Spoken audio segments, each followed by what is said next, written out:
Bonjour, je m'appelle Nicolas Beurion, j'ai 32 ans, je suis producteur de Neuchâtel depuis 2010. La légende du Neuchâtel, c'est qu'en fait, pendant la guerre de 100 ans, les hommes étaient partis combattre les Anglais. Donc les femmes françaises qui étaient toutes seules dans les campagnes offraient des fromages en forme de cœur aux hommes présents pour leur témoigner de leur amour, ce qui n'était pas forcément bien vu par le clergé à l'époque. C'est un produit du terroir, donc on utilise la race locale qui est la race de vache normande. La particularité des producteurs fermiers, c'est qu'on travaille le lait aussitôt la traite, donc il n'est pas refroidi ni autre procédé, ce qui permet de garder bien les arômes du lait intacts en fait. Voilà. Aussitôt la traite, le lait arrive directement dans les cuves que nous voyons ici en hauteur, donc on en rajoute des ferments qui permettent de faire descendre l'acidité du lait d'un pH de 6,5, on va descendre à 4,5. On ajoute également de la présure. Donc la présure, c'est une enzyme qui se trouve naturellement dans la caillette du veau, qui lui permet de digérer le lait et qui nous va nous servir en fait à coaguler le lait, à obtenir quelque chose de solide en fait.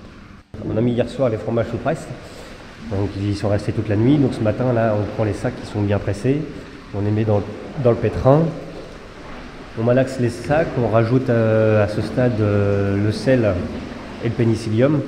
Donc ils vont donner le pénicillium qui va recouvrir le fromage, c'est le champignon blanc qui recouvre le fromage. Et le sel pour avoir un petit peu ce côté salé du Neuchâtel.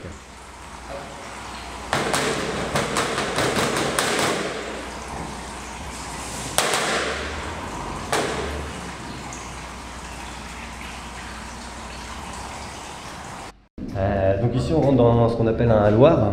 C'était avant les caves d'affinage. Donc aujourd'hui, avec les nouvelles réglementations européennes, les caves souterraines sont interdites. Donc on a des chambres ici qui sont homologuées aux normes européennes au niveau de tout ce qui est sanitaire en fait. Donc les étiquettes qui sont sur les fromages, il en existe 3 sortes différentes. Une pour les producteurs fermiers comme nous, donc on produit notre lait et on le transforme. Une autre pour les artisans, donc les artisans produisent une partie de leur lait et vont en acheter une autre partie chez d'autres producteurs de lait. Et la troisième étiquette, le troisième modèle d'étiquette, c'est pour les industriels qui eux ne font que acheter du lait chez des producteurs de lait. Pour nous, pour notre exploitation, on en vend à peu près un peu plus de la moitié sur la Seine-Maritime et le restant hors département, région parisienne et département limitrophe. À l'étranger aussi, on en vend un petit peu en Belgique. Là pour le Noël, on a eu quelques commandes au niveau du Japon. 80-85% c'est du cœur de Neuchâtel. Les gens sont attachés à la forme de cœur.